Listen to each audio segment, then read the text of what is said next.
State sentinel में आपका स्वागत। मैं हूं रविंद्र सिंह। क्या देवेंद्र सिंह राणा दोबारा नगरोटा से चुनाव जीतेंगे? यह बड़ा सवाल है और इसका जवाब सिर्फ नगरोटा के लोगों के पास है, नगरोटा कॉन्स्टिट्यूएंसी के लोगों के पास है। उपचुनाव होने वाले हैं जम्मू कश्मीर में 2 सीटों पर, एक बडगाम और दूसरी नगरोटा। आज हम बात करेंगे नगरोटा सीट पर। क्या कुछ इस पर हो सकता है और कौन कौन से कैंडिडेट हो सकते हैं? क्योंकि देवेंद्र सिंह राणा की पैठ नगरोटा कॉन्स्टिट्यूएंसी में मैंने देखी, उनकी मृत्यु के बाद देखी।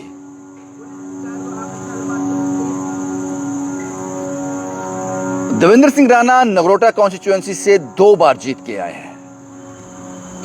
एक बार तब पहली बार जब वो नेशनल कॉन्फ्रेंस का हिस्सा थे और दूसरी बार जब भारतीय जनता पार्टी का हिस्सा थे।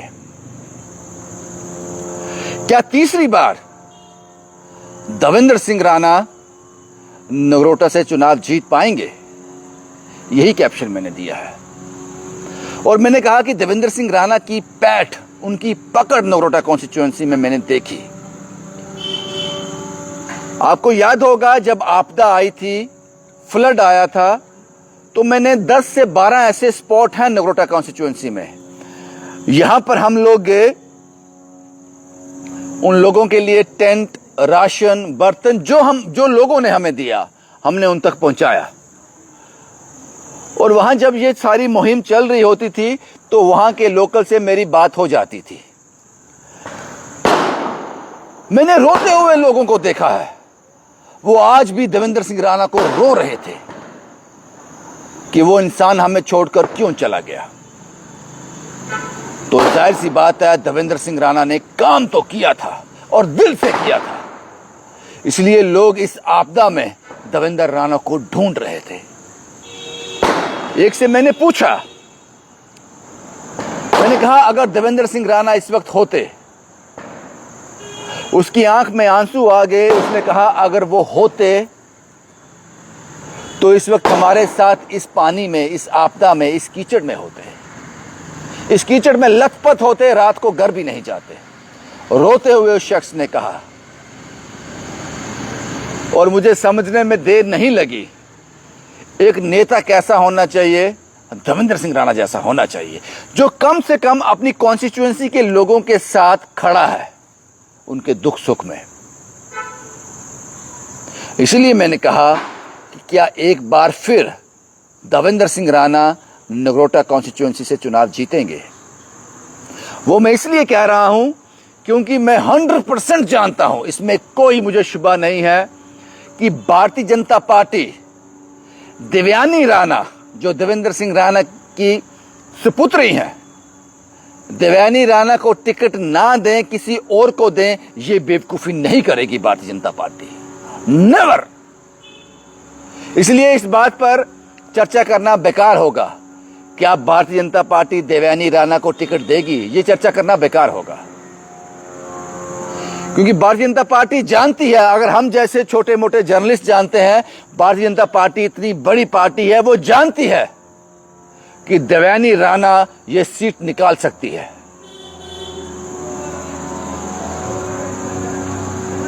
क्योंकि उसका एक पक्ष ये भी है कि देवेंद्र सिंह राणा के बाद ये चुनाव पहली बार होने जा रहे हैं और लोग देवयानी राणा को देखना चाहते हैं। क्या दूसरा देवेंद्र सिंह राणा है हमारे पास? और मैंने देवयानी राणा को लोगों के बीच जाते हुए देखा है, उस आपदा में भी देखा है। उस आपदा में भी कमर तक वो पानी में, कीचड़ में होती थी उन लोगों के बीच। वो फोटोग्राफ्स, वो तस्वीरें मैंने देखी हैं। हाल ही में मैं आपको बताऊं, आपको याद होगा मैंने रिपोर्ट भी की थी नगरोटा कॉन्स्टिट्यूएंसी में। हमने एक कहानी की थी आज से 7-8 महीने पहले।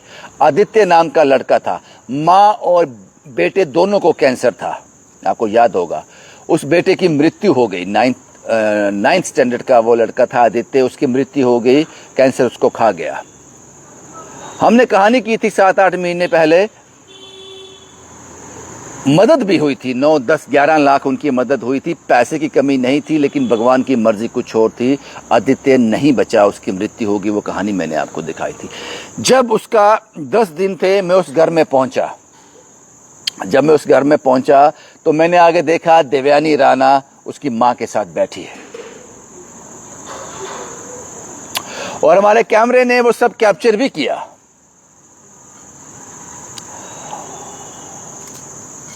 उसके बाद जब देवयानी राणा वहां से चली गई तो उनका एक आदमी मेरे पास आया, एक लड़का मेरे पास आया। उसने कहा, मैडम ने कहा है कि मेरा कोई भी शॉर्ट यूज नहीं करना, अपने वीडियो में मेरा कोई शॉर्ट यूज नहीं करना। तो मुझे वो समझने में देर नहीं लगी कि देवयानी राणा जो लोगों के बीच जाती है, उनके दुख सुख में शामिल होती है, उसका ढिंडोरा नहीं पीटना चाहती।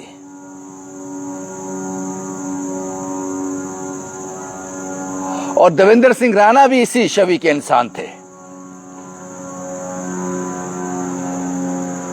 उसके बाद आज जब मैं आपसे रिपोर्ट कर रहा हूं, इस वक्त ये इनपुट्स होते हैं, हमारे सोर्सेस होते हैं। जब मैं आपसे इस वक्त रिपोर्ट कर रहा हूं, इस वक्त रात के 9:15 बजे है। इस वक्त भी देवयानी राणा जो है नगरोटा कॉन्स्टिट्यूएंसी के एक घर में है, किसी का दुख के साथ खड़ी होने के लिए। शायद देवयानी राणा भी हैरान हो रही होगी कि रविंद्र के पास ये सोर्सेस कौन से हैं। शाम को 6, 6:30 बजे श्रीनगर से जम्मू पहुंची। उनका फ्लाइट लैंड हुआ होगा 6, 6:30 बजे, और घर भी नहीं, बाहर से ही वो अपने कॉन्स्टिट्यूएंसी में चली गई।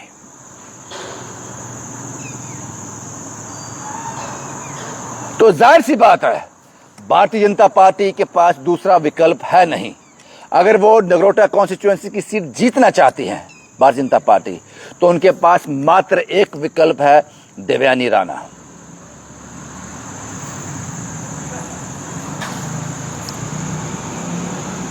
अब नगरोटा कॉन्स्टिट्यूएंसी के लोग क्या देवेंद्र सिंह राणा को इतनी जल्दी बुला देंगे? ये इस चुनाव के जो रिजल्ट आएंगे वो फैसला करेंगे। मुझे लगता है कि देवयानी राणा को एक मौका देना चाहिए। नगरोटा कॉन्स्टिट्यूएंसी के लोगों को एक मौका देना चाहिए, एक बार आजमाना चाहिए। क्या देवेंद्र सिंह राणा अभी जिंदा हैं या फिर पूरी तरह से मृत्यु हो गई उनकी? यह देवयानी राणा पर डिपेंड करता है कि अगर वो ये चुनाव लड़ती हैं, लड़ेंगी, भारतीय जनता पार्टी के पास विकल्प नहीं है, इन्हीं को टिकट देना है। अगर ये सीट जीतनी है तो जीतने के बाद देवयानी राणा क्या डिलीवर करती है नगरोटा कॉन्स्टिट्यूएंसी के लोगों को, उससे पता चलेगा कि देवेंद्र सिंह राणा पूरी तरह से उनकी मृत्यु हुई या फिर अभी देवयानी राणा के रूप में कुछ जान बाकी है। उसके बाद अगर नेशनल कॉन्फ्रेंस और कांग्रेस, देवयानी राणा के सामने कॉम्पिटिटर कौन होगा, कौन उनको स्ट्रॉन्ग टक्कर दे सकता है? मुझे लगता है जोगेंद्र सिंह काकू जो नेशनल कॉन्फ्रेंस से आते हैं।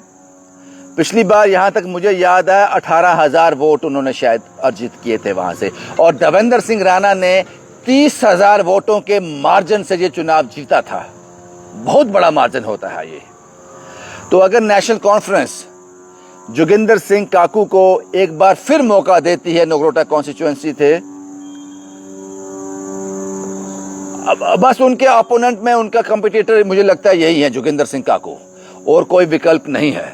क्योंकि पिछली बार यहां तक मुझे याद है कांग्रेस से बलबीर जी थे जिन्होंने 6 से 7,000 वोट, शायद इससे आगे पीछे ही, तो जितने खास वोट नहीं थे। इस बार अगर कांग्रेस और एनसी दोनों मिलकर चुनाव लड़ते हैं तो दोनों का एक कैंडिडेट होगा, या तो वो हो सकता है जोगिंदर सिंह काकू, या फिर कांग्रेस इस बार मौका दे सकती है बलवान सिंह को। और अगर ये नेशनल कॉन्फ्रेंस और कांग्रेस अलग अलग चुनाव लड़ते हैं तो शायद इस बार बलवान सिंह सामने आ सकते हैं और दूसरी तरफ नेशनल कॉन्फ्रेंस से जोगिंदर सिंह काकू। लेकिन देवयानी राणा, यहां तक हमारा अजम्पशन है, देवयानी राणा,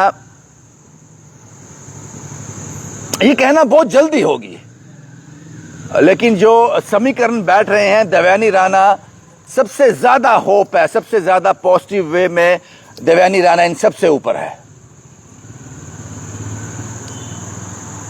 क्योंकि देवेंद्र सिंह राणा का काम भी वहां काम करेगा और देवयानी देवेंद्र सिंह राणा की मृत्यु के बाद जो काम नगरोटा कॉन्स्टिट्यूएंसी में दिन रात किया है, अभी मुझे लगता है कि देवेंद्र सिंह राणा को 10, 15, 20 दिन हुए मृत्यु होने, नम आंखों के साथ, गीली आंखों के साथ देवयानी राणा उन लोगों के बीच थी, अपने नगरोटा कॉन्स्टिट्यूएंसी के लोगों के बीच थी, मुस्कुराते चेहरे के साथ, लेकिन नम आंखों के साथ। वो मंजर भी मैंने आपको दिखाए थे। तो मुझे लगता है कि नगरोटा कॉन्स्टिट्यूएंसी के लोग एक मौका जरूर देवयानी राणा को देंगे और भारतीय जनता पार्टी के पास दूसरा विकल्प नहीं है कोई। देवयानी राणा के मुकाबले में दूसरा कोई विकल्प नहीं है। अगर भाजपा ऐसा कुछ करती है, दूसरा विकल्प लेती है, तो यह बहुत बड़ी बेवकूफी होगी, यह बहुत बड़ी गलती होगी। हालांकि हम देवेंद्र सिंह राणा की मृत्यु के बाद लगातार देवयानी राणा से संपर्क करने की कोशिश कर रहे हैं कि उनका अभी तक कोई इंटरव्यू नहीं किया। हालांकि आज तक मैं उनसे मिला भी नहीं, कभी बात नहीं हुई उनसे, लेकिन मेरे अंदर भी एक कशिश है अंदर कि शायद देवेंद्र सिंह राणा अभी जीवित हो। वो देवयानी राणा के अंदर हम देखना चाहते हैं। वो तब देख पाएंगे जब उनको हम एक मौका देंगे।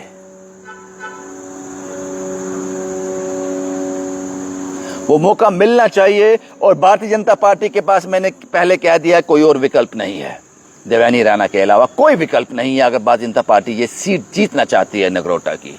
और आपकी जानकारी के लिए बता दूं, 20 अक्टूबर तक नॉमिनेशन फाइल हो जाएंगे। 22 नवंबर को स्क्रूटनी होगी कि क्या जो नॉमिनेशन फाइल हुए हैं जो बिल्कुल ठीक हैं, उसको अगर कुछ उसमें दिक्कत रहती है तो 24 November is the last date जब आप उसको थोड़ा फेरबदल कर सकते हो। उसके बाद 11 नवंबर को बडगाम और नगरोटा कॉन्स्टिट्यूएंसी की जो सीट है, इस पर चुनाव होंगे, उपचुनाव होंगे, वोटिंग होगी 11 नवंबर 2025 को, और 14 नवंबर 2025 को काउंटिंग होगी और रिजल्ट सामने आ जाएगा। मैंने सारे समीकरण आपके पास सामने रख दिए और हमारा स्टेट सेंटिनल का ये एग्जिट पोल है कि ये सीट भारतीय जनता पार्टी जीत जाएगी अगर वो देवयानी राणा को अपना मेंबर अनाउंस करते हैं, अपना कैंडिडेट अनाउंस करती है Bharatiya Janata party Nagrota constituency seat से। ये हमारा एग्जिट पोल हो सकता है। ये जीत भारतीय जनता पार्टी जीतने के सबसे ज्यादा चांसेस हैं अगर देवयानी राणा भारतीय जनता पार्टी कैंडिडेट बनती है। शुभम कुमार के साथ Ravindra Singh, the state sentinel के लिए।